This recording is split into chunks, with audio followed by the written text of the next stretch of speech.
Bom, a gente vai iniciar agora a primeira palestra, né? Então, eu queria apresentar para vocês o Pablo Oliveira. A gente vai dar início a essa primeira palestra dele. Apresentamos.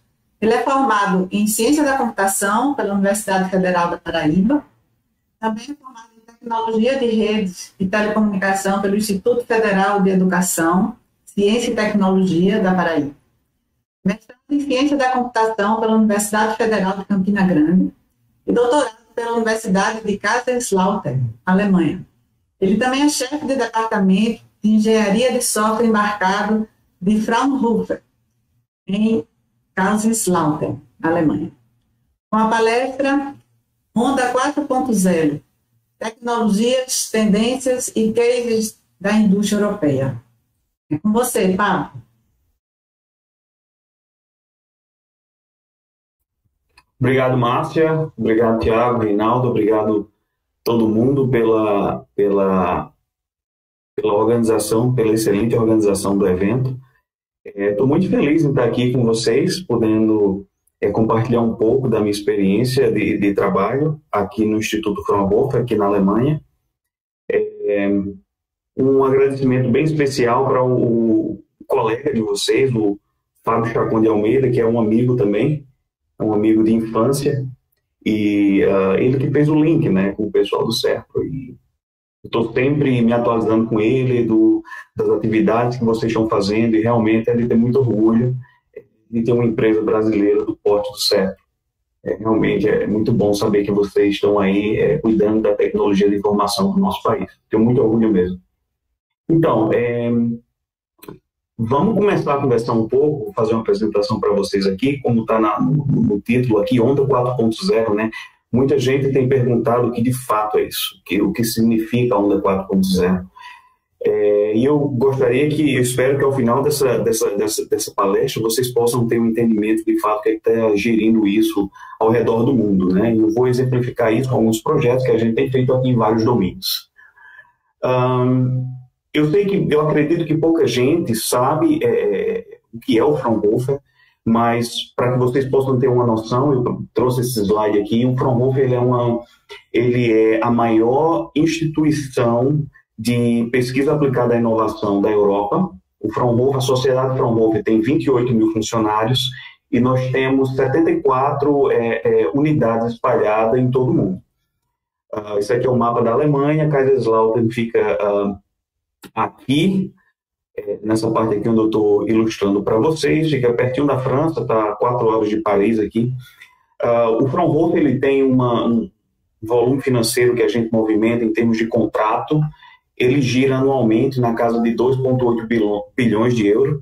Isso daqui a gente está falando de projetos de consultoria que a gente oferece para empresas privadas e para empresas públicas também. Né? Então, assim, o Fraunhofer ele tem um modelo de negócio que pelo menos 1/3 dos contratos tem que ser com a empresa privada, porque essa é a missão do Fraunhofer, é pegar a tecnologia e instanciar ela na ponta da indústria, para que a indústria possa, de fato, fazer benefício das inovações que estão sendo desenvolvidas pela pesquisa básica. Nós não fazemos pesquisa básica. Pesquisa básica é feita pela universidade e, na Alemanha em especial, o Instituto Max Planck, que é bastante conhecido.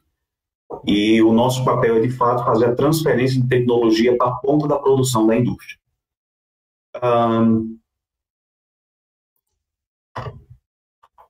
Isso aqui são as localizações onde o Fraunhofer está espalhado pelo mundo. Tá? Vocês podem ver que aí nós temos escritórios comerciais em São Paulo. Nós temos um escritório de engenharia dentro do ITA, em São José dos Campos, que a gente lida com engenharia aeronáutica e sistemas dessa natureza, mas vocês podem ter uma ideia aqui, de fato, onde é que o Fraunhofer está espalhado no mundo. Né? Algumas patentes, que são patentes do Fraunhofer, que são desconhecidas muitas vezes, por exemplo, que a gente conhece no formato de áudio de MP3, é patente do Fraunhofer. A tecnologia que possibilita o que a gente tem de luzes de LED hoje é patente do Fraunhofer também. E também temos aqui, essa daqui é uma novidade, na verdade, novidade assim, ela tem aí 11 meses, que é um tratamento revolucionário, de fato, para o tratamento de leucemia, não é? Isso é um tratamento que foi feito junto com a farmacêutica Novartis, que é uma empresa da Suíça, e aqui a gente consegue, com 70% de sucesso, tratar a leucemia com terapia celular, sem a necessidade de se ter um tratamento quimioterápico. Ainda é um tratamento muito caro, obviamente, mas isso aqui é uma das coisas que eu vou mostrar para vocês hoje, que é a questão de como a gente tem utilizado tecnologias da indústria 4.0, por exemplo, para reduzir os custos operacionais desse tipo de tratamento. Isso aqui é somente um overview daqui da unidade onde eu estou em Kaiserslautern. Vocês podem ver aqui no canto inferior direito, é o prédio onde eu trabalho, nossa unidade aqui. E a nossa área de atuação, ela está focada basicamente em 5 domínios. Essa parte dos sistemas automotivos e veículos comerciais, nós damos consultoria para a indústria alemã automotiva, como vocês sabem, ela é muito forte. Toda essa parte de automação industrial, essa parte de healthcare, plataformas de software e sistemas de defesa. Defesa, eu estou falando de sistemas militares. Também. Isso aqui são alguns clientes nossos que a gente pode compartilhar com vocês. Obviamente tem alguns que não estão listados aqui, mas alguns que a gente pode, eles estão listados aqui. Vocês podem ver que vai desde sistemas automotivos, máquinas agrícolas e etc. Bem, indo ao ponto. Essa daqui é uma imagem, pessoal, de 2005, da aparição pública do Papa. Isso daqui foi em 2005. Percebam em 2013 a diferença. Isso é uma imagem que tem a mesma perspectiva. Se vocês perceberem a diferença de 2005 para 2013, é a quantidade de dispositivos móveis que estavam prontos para fotografar e ver o Papa, e registrar o momento. A gente está vivendo um momento da digitalização. A gente pensa que a digitalização ela começou a acontecer há algumas décadas, mas agora ela está explodindo para outros domínios. A gente começou com sistemas computacionais e agora a digitalização ela está encontrando outros caminhos, está encontrando outros domínios, como, por exemplo, o domínio de produção industrial. A gente conhece a famosa Revolução Industrial, não é, que ela aconteceu aí em meados dos anos 1784, onde a gente teve aqui a mecanização de processos que antes eram feitos basicamente por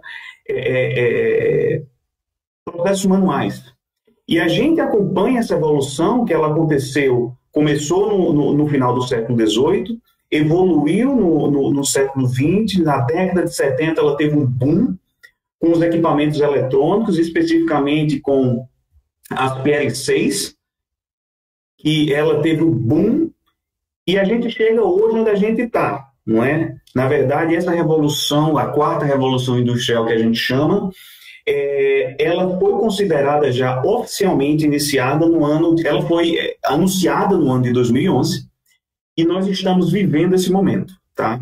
Essa revolução industrial que a gente está vivendo agora, ela trata de integrar tecnologias computacionais em chão de fábrica. A gente pensa que tem um robô que está fazendo a montagem automática de um veículo dentro de um chão de fábrica, aquilo ali já seria o máximo que a gente atingiria de tecnologia, mas isso aí, infelizmente, não é verdade, ou felizmente. Aqueles robôs, eles dificilmente se comunicam com as outras máquinas que estão envolvidas no chão de fábrica.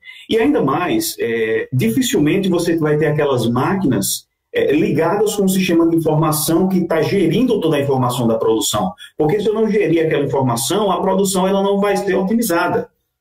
E é muito difícil, não é uma coisa trivial linkar uma produção com sistemas de gerenciamento, sistemas de informação tradicional. Então, a Revolução Industrial, a quarta Revolução Industrial, a Indústria 4.0, que foi onde começou essa onda 4.0, ela tem início aqui. E ela tem esse objetivo de prover tecnologias baseadas em sistemas computacionais para chão de fábrica. Nós, no Fraunhofer, nós fomos, de fato, agraciados com um projeto grande financiado, né, pelo governo federal alemão, e junto com essas empresas que vocês estão vendo aqui, ABB, Bosch, KUKA, que é do grupo SMS, por aí vai, desenvolvermos um middleware que pudesse possibilitar a instanciação de tecnologias computacionais em chão de fábrica. Esse projeto a gente começou em 2016, ele está agendado para ir até o ano de 2022, e a nossa missão aqui, como esse projeto ele foi encomendado pelo governo alemão, é desenvolver uma tecnologia open source que as pessoas podem, de fato, os profissionais podem instanciar para os diversos contextos para promover a modernização do chão de fábrica. De fato, é um possibilitador, uma tecnologia possibilitadora da indústria 4.0. Como eu falei, o middleware ele é open source. Ele é suportado pela Fundação Eclipse, bastante conhecida pelos desenvolvedores. E eu coloquei o link aqui para vocês, e vocês podem, quem tiver interesse, pode baixar, pode fazer uso, e de fato pode fazer toda a instanciação dessa tecnologia para diferentes fábricas. Nós temos o nosso modelo de negócio, o Fraunhofer tem um modelo de negócio de como lida com isso, mas a tecnologia ela primariamente open source. E foi aqui onde a gente começou a ter essa onda 4.0, e como nós do Fraunhofer entramos nessa onda 4.0 de desenvolvedores, de possibilitadores de tecnologias dessa natureza. Eu tenho viajado bastante, ou pelo menos antes da pandemia. Em 2018 eu comecei uma saga aí de percorrer esse mundo junto com outros colegas, apresentando a nossa plataforma. E isso aqui, por exemplo, foi uma palestra, um evento organizado pela Academia de Ciências e Tecnologia de Beijing, na China, e eu estive basicamente lá, junto com essa equipe, com essas pessoas, discutindo como é que a gente pode fazer a instanciação de tecnologias dessa natureza para a modernização da fábrica chinesa, né, de como a gente implementa indústria 4.0 na fábrica chinesa. Você pode dizer, mas a gente não faz sistema para a indústria, eu não faço sistema para chão de fábrica, então isso daí não se aplica para mim. Tem uma história bem interessante que eu gosto de falar nessa transição aqui, dessa palestra que eu faço regularmente, que o livro do Steve Jobs, aquela biografia, não do Steve Jobs, o livro que conta a biografia do Steve Jobs, do Walter Isaacson, ele conta a seguinte situação. Diz que o Steve Jobs e o John Ive eles estão sentados no jardim da casa do Steve Jobs, pensando o que é que eles podem fazer, como seria a nova geração dos iMacs. E o John Ive ele tem um estalo e ele diz, vamos fazer um computador que me lembre um girassol. E foi daí onde eles tiveram essa ideia de colocar uma haste sustentando a parte traseira do monitor. E daí eles chegaram a ter o iMac que a gente vê hoje, que é até hoje difundido. Se você vê, de fato, obviamente, ele não tem o formato de um girassol, mas a inspiração veio do girassol. Então, os outros domínios, pessoal, eu tenho observado e a gente tem visto, de fato, que os outros domínios têm se inspirado no que a indústria 4.0 tem feito para possibilitar a adoção de tecnologias 4.0 em diferentes domínios. E é isso que eu vou mostrar a vocês um pouco agora. O domínio médico, por exemplo. O domínio médico, ele considera o mesmo ciclo de evolução, medicina 1.0, 2.0, 3.0. A medicina 1.0 é aquela que você tinha um médico da família que ia na casa do paciente, fazia o tratamento dele, e a gente passa pela tecnologia da medicina 2.0, 3.0, onde a gente tem o uso de equipamentos para poder melhorar diagnósticos mais precisos, e a medicina 4.0 ela tem evoluído para voltar às origens, de possibilitar que o médico ele tenha um contato mais próximo com o paciente, para que possa haver uma personalização do cuidado.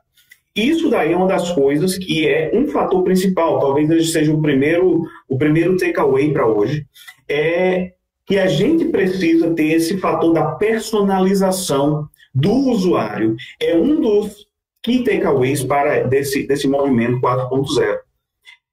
Tem essa matéria aqui, que foi uma entrevista que eu dei para uma revista do Hospital Alemão Oswaldo Cruz, em São Paulo, que eu falo um pouco sobre essa transição e inovação de medicina 4.0. Essa revista está disponível, vocês têm acesso a ela no site do Oswaldo Cruz, e aqui eu falo um pouco sobre medicina 4.0. Vale a pena. Outro domínio que tem também migrado aqui é o domínio agrícola, tá? Então, por exemplo, a gente passa pela agricultura 1.0, onde você tem aquele fazendeiro que está fazendo, cultivando para a família dele. A gente vai para a agricultura 2.0, onde você tem o advento dos defensores químicos. Você precisa produzir mais, mas por isso você tem uma série de outros fatores como pragas que entram no jogo. Então, os defensores químicos, eles entram aí como sendo um ponto para poder dar suporte a isso. Aí você vem para a agricultura 3.0, que a gente entende que a gente está nessa transição no domínio agrícola aqui, é onde você tem um fazendeiro, por exemplo, que ele tem já digitalização no campo, mas ele não sabe o que faz com os dados. A gente está simplesmente fazendo uma enxurrada de dados, provendo enxurrada de dados, e muitas vezes, em vez de dar uma solução, a gente está confundindo quem de fato deveria estar se beneficiando daquela quantidade de dados. E nós, enquanto cientistas da computação, a gente tem essa tendência. A gente tende a querer gerar um volume de dados muito alto e a gente não entende quem vai, de fato, processar aquela informação, como aquela informação vai ser processada. A ideia da agricultura 4.0 é que a gente possa prover diretamente das máquinas inteligência. É um trator que, de manhã, ele já sabe exatamente a quantidade de defensor químico que ele vai ter que jogar em uma determinada parte da plantação, com o mínimo de intervenção humana possível. E quando o fazendeiro ele tiver na mão um tablet, um celular, o mesmo computador, um sistema no browser, a informação que ele vai estar vendo vai fazer sentido para ele. Muitas vezes a gente precisa entender que ele não precisa de uma enxurrada de informação. Nós, cientistas da computação, mais uma vez, cientistas de dados, precisam de um volume alto de dados. Eles precisam de informação processada para fazer o business deles acontecer. Isso daqui foi uma palestra que eu dei em 2018, foi em São Paulo. Foi um fórum organizado pela Câmara de Comércio Brasil e Alemanha, falando sobre a instanciação de tecnologias para o advento da agricultura 4.0. Então, vocês podem ver que a gente tem estado envolvidos em diferentes domínios, estudando e promovendo esse movimento, né, em diferentes domínios. Associado a tudo isso que tem acontecido, pessoal, pensando um pouco mais agora na linha do software em si, no processo de desenvolvimento de software em si, eu queria trazer para vocês um exemplo da Tesla, por exemplo. O carro da Tesla, a gente conhece que ele é um carro definido por software. Certa vez perguntaram ao Elon Musk por que o carro da Tesla ele é tão caro. Ele disse porque eu coloco o hardware dentro do veículo, já coloco o hardware no veículo, para quando houver necessidade de se ter uma funcionalidade, a gente não precise levar o carro para a oficina ou para uma loja para colocar o controlador. O hardware já está lá. O que a gente vai precisar, conecta o carro na internet e faz o deployment da aplicação e a aplicação já vai estar funcionando. Como é que ele faz isso? Como é que o pessoal da Tesla, os engenheiros da Tesla lidam com isso? Eles usam um método que tem sido bastante explorado de Crowd Requirements Engineering. Então, isso daí eles estão vindo, eles estão monitorando redes sociais, o Twitter, por exemplo, Facebook, e inclusive buscas do Google.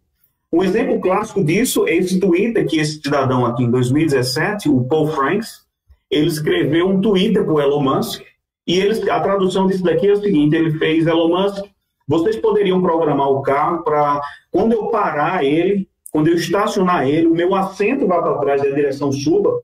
E o Elon Musk, no mesmo dia, às 2 horas da manhã, como vocês podem ver o horário aqui, ele respondeu: sim, vamos fazer isso e vamos colocar na próxima release. Você pode pensar, que cara maluco. Ele fez uma promessa dessa no Twitter, todo mundo observa o que ele está dizendo, ele está colocando a faca no pescoço. Bem, na verdade, a feature ela foi colocada disponível menos de 3 meses depois. Esse cara conhece o processo de software que ele tem. Ele sabe a capacidade do processo de engenharia. E a gente está falando aqui, pessoal, de um veículo que uma atualização de software dessa pode comprometer funcionalidades críticas, como freio, direção e por aí vai. Esse cara sabe o produto que ele tem na mão. A BMW também está trabalhando com uma cadência de 14 dias. Se uma falha ela é identificada dentro de um veículo, a BMW está prometendo que no ciclo de 14 dias ela vai identificar a falha, analisar, fazer o patch e fazer o deployment de volta no veículo. Isso para funcionalidades críticas e não críticas. Então, pessoal, a gente tem que entender que se empresas desse porte, BMW, Tesla, que fabricam equipamentos críticos, equipamentos que se falharem, alguém pode morrer. Se você estiver dirigindo seu carro e você pisar no freio e o controlador que está fazendo o cálculo do torque calcular errado, você não vai ter freio e você pode morrer de um acidente, pode ter um dano muito sério. Então, a gente precisa pensar como é que a gente tem feito software hoje em dia. A gente está preparado, os nossos processos estão preparados para atender essa demanda e essa dinâmica que se tem? Isso é uma coisa que a gente precisa, de fato, pensar e levar em conta como melhorar esses processos. Eu queria rapidamente mostrar alguns exemplos para vocês de 6 tecnologias ou 6 aspectos que têm sido chave como possibilitadores dessa onda 4.0. E a primeira dela é a inteligência artificial, não é? Um dos exemplos que eu trago para vocês aqui é um exemplo da John Deere, a fabricante de tratores. E a John Deere, vocês podem olhar nesse link aqui que eu coloquei, em 2017 ela comprou uma startup da Califórnia, chamada Blue River, que estava desenvolvendo algoritmos sofisticadíssimos de processamento de imagem baseado em redes neurais, em inteligência artificial. Qual é a ideia deles, pessoal? A ideia deles é que eles possam passar um trator ou um drone por cima da plantação e possam identificar o que é plantação, o que é colheita e o que é praga. Tá? Como é que eles tratam isso, ou como é que isso daqui é tratado de maneira geral? Você tem um trator que ele vai passar e vai jogar uma quantidade X de defensor químico. Então, seja praga, seja a comida que nós vamos levar para a nossa mesa, o alface que a gente vai levar para a mesa, o tomate que a gente vai levar para a mesa, ele vai levar um defensor químico porque ele precisa ser aplicado para poder matar as pragas. A ideia dessa tecnologia de inteligência artificial é que eles possam, de fato, identificar com esse nível de precisão o que é a praga. Então, aqui eles vão jogar apenas uma pincelada de um defensor químico para que apenas a praga seja morta. Por exemplo, esse tipo de tecnologia daqui, ela tem substituído de 8 a 10 homens em uma fazenda de algodão, por exemplo. Isso aqui é um caso real já de uma fazenda no Texas. Tem outra aplicação ainda na inteligência artificial que o fazendeiro, enquanto ele está fazendo inspeção na plantação de milho dele, ele pode falar e a fala dele vai ser digitalizada e vai ser agregada em um conjunto de banco de dados para que eles possam fazer análises futuras. Então, é tecnologia de inteligência artificial aplicada ao reconhecimento e à catalogação de voz. No domínio médico, o FDA ele aprovou nos Estados Unidos, em 2018, o primeiro equipamento autônomo para poder fazer o diagnóstico de uma doença chamada retinopatia diabética. O equipamento é esse daqui e ele funciona de maneira completamente autônoma. Então, o médico vai apenas, ou o operador vai posicionar o paciente na máquina e a máquina vai fazer todo o diagnóstico e vai fazer e vai trazer todo o relatório para o médico, né? E assim, ele trabalha com uma taxa de acerto de quase 90%, o que é uma taxa de acerto bastante alta. Sistemas autônomos, a gente pode pensar que sistemas autônomos, inteligência artificial é a mesma coisa. Não, não é. Sistemas autônomos eles precisam ter inteligência artificial para que eles possam operar como se deve. Essa máquina que vocês estão vendo aqui é uma máquina de colher pepino. Tá? É uma máquina chamada aqui o Campo Flyer, muito comum aqui na colheita de pepino, aqui na Alemanha em especial. Você tem 10 pessoas em cada asa dessa máquina e você tem um operador que está operando aquela máquina lá em cima. E cada uma dessas 10 pessoas, 20 pessoas, né? 10 em cada asa, eles estão inclinados, identificando qual é o pepino que é bom, qual é o pepino que é ruim. Isso daqui é muito caro, porque a mão de obra, aqui na Alemanha pelo menos, é muito cara de ter 20 pessoas trabalhando numa fazenda, numa colheita de pepino. Então, foi-se financiado, junto com o Instituto Fraunhofer, o desenvolvimento de uma máquina autônoma que pudesse fazer a colheita desse pepino aqui. Então, assim, tudo bem, tem um aspecto social que tem que ser levado em conta. Um robô desse está tomando o emprego de 21 pessoas. 20 pessoas fazendo a colheita, mais o operador na máquina. Então, além disso, pessoal, além da tecnologia, o que eu trago é que a gente precisa pensar que políticas sociais precisam ser desenvolvidas para poder fazer a adoção dessa tecnologia. A gente não pode simplesmente pegar 21 pessoas e deixar sem emprego. A gente precisa dar suporte para esse pessoal. Nós temos também aqui exemplos da Audi, cliente nosso também, como vocês viram no começo. A Audi ela tem implementado tecnologias autônomas para os veículos deles. Em 2017, por exemplo, eles já tinham disponível aqui no Audi A8 o veículo oferecendo 41 sistemas que ofereciam direção autônoma e suporte para o motorista. Então, eu estou falando, vocês podem ver que aqui tem um botãozinho chamado Audi AI, Audi Artificial Intelligence, e aqui você pode, por exemplo, ter sistemas do tipo que o seu carro ele vai dirigir em um congestionamento até 60 km por hora de maneira autônoma. Se o motorista precisar acelerar, frear ou poder mover a direção. Você pode pesquisar por vídeos desse aqui na internet e você vai ver vídeos funcionando muito bem. Tem funcionalidades também que estacionam o carro sozinho. Infelizmente, essa funcionalidade ela não está disponível por razões legais. Okay? A legislação ainda ela não está pronta para permitir esse tipo de funcionalidade. Então, a tecnologia está lá, mas a legislação ainda está bloqueada. Outro exemplo aqui de máquinas autônomas em mineração. Essa empresa na Austrália de mineração Rio Tinto, ela já tinha 140 caminhões autônomos em 2019, operando esse tipo de máquina autônoma. Equipamentos médicos autônomos. Essa aqui é uma pesquisa que tem sido feita em universidades dos Estados Unidos, da França e em Taiwan, onde eles colocam aqui um catéter que é guiado por um robô autônomo para fazer a colocação de válvula cardíaca no coração. Então, nesse cenário aqui, o cirurgião cardíaco ele faz uma pequena incisão e vocês podem ver aqui na ponta tem um robô que ele vai, baseado em reconhecimento de imagem, fluxo sanguíneo e tudo isso, tem uma inteligência artificial que vai guiando e permite que esse catéter, quando ele chega no coração, o médico cirurgião cardíaco ele coloca a válvula e solta e o catéter volta sozinho.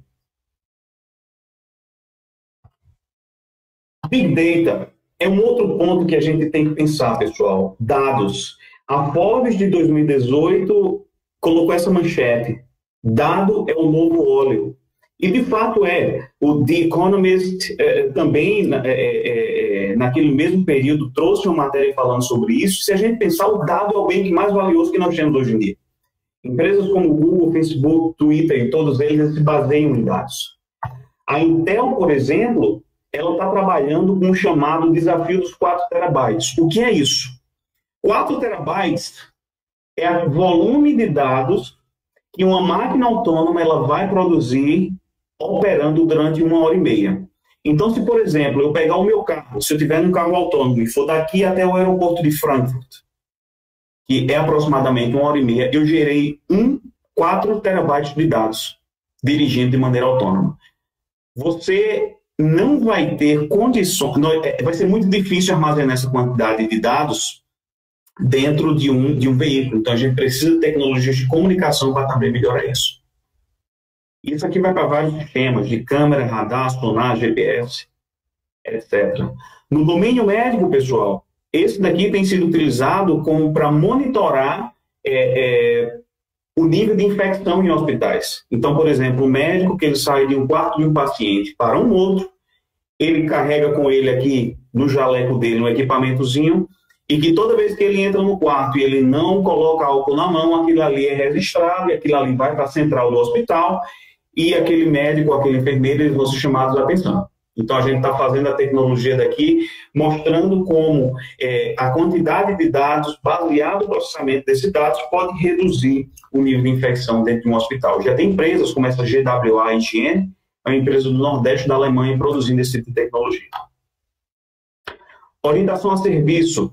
Hoje a gente não fala em possuir uma música, a gente não tem um filme. O filme está disponível no Netflix. O filme está disponível no Amazon Prime. A mesma coisa com a música, não é? E tem outros serviços, como carros, né? A gente, muitas vezes, hoje, em cidades grandes como Nova York, como Londres, a gente usa o Uber para isso. A gente não vai possuir um carro, é muito caro ter isso. Então, o carro, o filme, a música, eles viraram serviço. Tem empresas implementando orientação a serviço em diferentes domínios, não apenas no domínio de mídia. Por exemplo, no domínio de agricultura, tem um paradigma que é o Farming as a Service. Esse paradigma ele foi criado ou pensado por um engenheiro da África do Sul, e eles estão implantando isso para empresas ou para fazendas que não têm condição de comprar um trator. Pessoal, você fala, o preço de entrada de um trator da John Deere, ele fica na casa de 150 mil euros. Não é todo fazendeiro que tem um volume desse de recursos disponível para dar suporte à fazenda. Então, o que eles estão fazendo você pode, por exemplo, pagar pela quantidade que você colhe. Então, é um modelo de negócio bem interessante que vale a pena ser explorado. As pessoas me perguntam como é que medicina, esse domínio médico, como é que funciona a orientação a serviço no domínio médico. E olha, a gente dá consultoria para várias empresas, várias instituições, e a minha conclusão é que medicina como serviço, pessoal, ou orientação a serviço e equipamentos médicos, ela ainda é algo futurista. É como a Enterprise do Star Trek. A gente não chegou lá ainda, a gente não sabe ainda como fazer. Existem muitas iniciativas, mas a coisa ainda está muito no começo.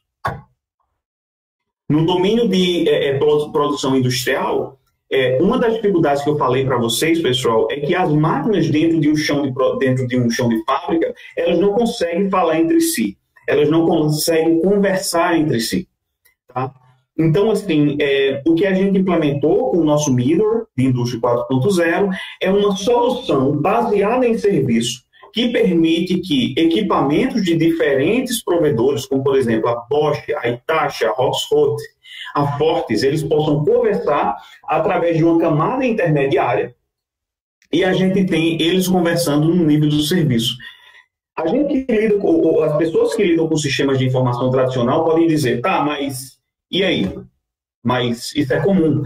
Isso é comum quando você tem um computador, que o seu software está rodando num servidor, mas não quando você precisa fazer o deployamento disso daqui em um robô, em um chão de fábrica, em um veículo, em um avião, em um trem. O contexto é totalmente diferente, pessoal.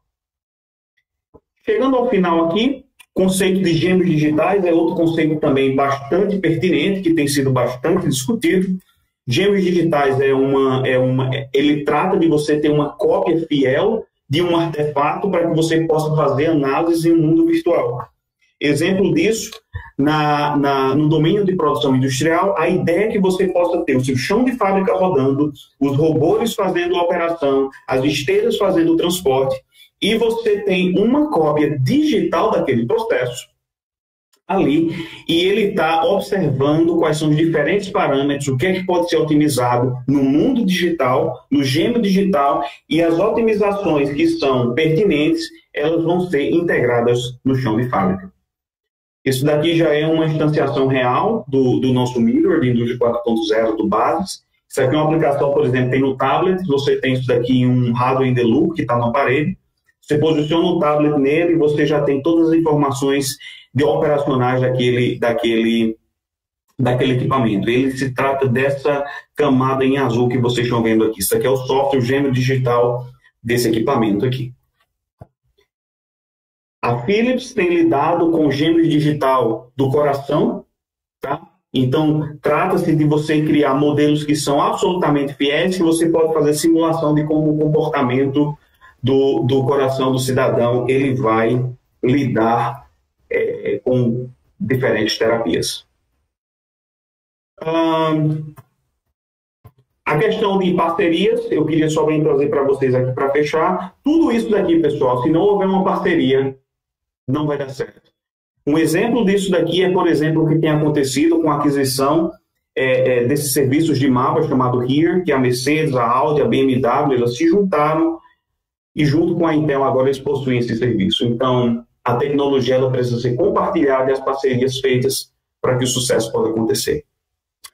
Eu agradeço a atenção de vocês, agradeço pela paciência e eu espero que vocês possam ter entendido um pouco do que é essa revolução 4.0 e como essas tecnologias elas podem melhorar o dia a dia do indivíduo. Obrigado. Perfeito, Pablo. Nós que te agradecemos aí. Show de palestra para a gente. Eu acho que é bem isso o intuito dos palestrantes externos, de trazer uma visão bem diferente, né? Sensacional a tua palestra. A gente tem 2 perguntas vindas do YouTube, tá? Já vou ler as 2, a gente está com o tempo apertado, e em seguida a gente faz o encerramento. A primeira pergunta é do Léo Davi. Ele pergunta se o Instituto tem intenção de ter uma projeção no Nordeste do Brasil. Aí já é puxando aqui a sardinha para o nosso lado, né? E a segunda pergunta do Marcos Henrique Mosini: a parte de automação é gerida pela ABB? A minha unidade aqui, a gente teve uma unidade do Fraunhofer em Salvador, na Bahia. Essa unidade ela funcionou durante, acredito, 5 ou 6 anos, mas infelizmente ela precisou ser desativada por questões que não vêm ao caso. Mas a gente já fez uma tentativa. A tentativa ela já houve, sim, mas infelizmente não deu certo. E a parte da automação, a ABB é um dos parceiros nossos aqui, tá? Então a ABB ela lida com a gente trabalhando com a implementação do middleware. Os requisitos vêm deles para que de fato essa solução ela possa ser imediatamente utilizada em um cliente que usa um chão de fábrica baseado em uma tecnologia da ABB, por exemplo. Mas não é limitada apenas pela ABB, mas ela é um parceiro forte da gente e nós trabalhamos juntos no desenvolvimento do middleware de Indústria 4.0. Perfeito, Pablo. Então, em nome da organização, em nome do CERP também, eu agradeço mais uma vez pela participação e por compartilhar com a gente tudo isso aí. Eu que agradeço a atenção mais uma vez e espero poder colaborar com vocês no futuro, seja em outro Tech Day, seja com algum projeto em conjunto. Vai ser uma alegria trabalhar juntos. Perfeito. Muito obrigado, Pablo. Seguindo com a nossa programação, pessoal, já passo a palavra para a Márcia e eu queria só reforçar, como eu falei, a gente tem ao longo da programação sendo exibido aí para todos o QR Code de doação para o Hospital do Câncer, para criança com câncer. Então, passo a palavra para você, Márcia, para a gente seguir aí com a nossa programação, tá? Beleza, Reinaldo. Parabéns pela palestra. Isso, Márcia. Deixa eu só pedir para o pessoal, a gente tem um intervalo de 5 minutinhos aqui, que é exatamente quando a gente faz a reorganização aqui do nosso ambiente, tá? Então, em seguida, a gente vai ter o Diolino, né, como a Márcia falou. A gente já repete o currículo dele, né, Márcia? E a gente precisa de 5 minutinhos aqui para fazer essa organização e já voltamos aqui, tá? Aproveita e vê os links lá no site da apresentação, tem um QR Code de cada palestra, né? Para você se registrar quando estiver assistindo. Isso é super importante aqui para os empregados, certo?